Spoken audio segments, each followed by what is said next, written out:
And so ayan mga idol, for today's video, ay napakaganda ng araw, no? So ayan.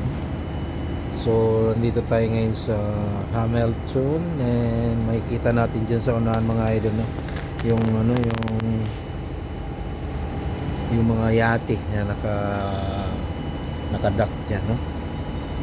So yan mga idol, no? Ang dami, no? So itong lugar na to mga idol ay isa sa tourist attraction, no? Yan, no, kung mapapansin natin, napakaraming mga nakadock na mga naka-anchor na mga yate, no? So ito nga yung isa sa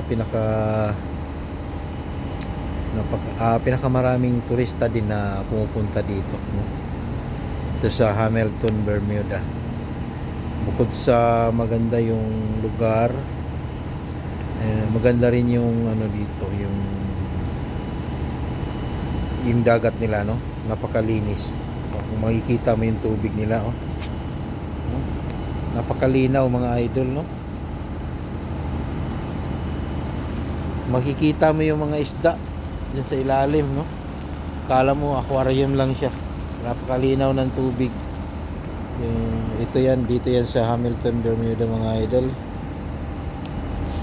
no? Isa sa mga tourist attraction, no?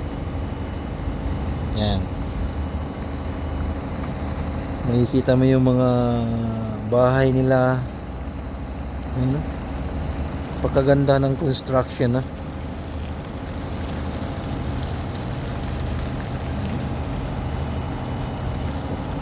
Talagang hindi ka magsasawa, no?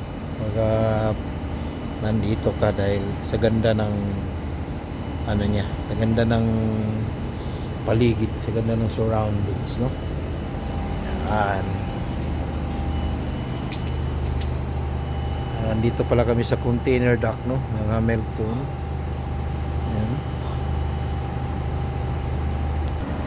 Ganda ng panahon, no? Pero usog lang.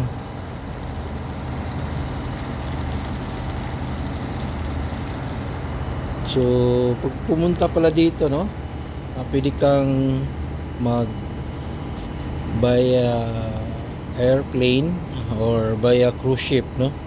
Maraming biyahe dito.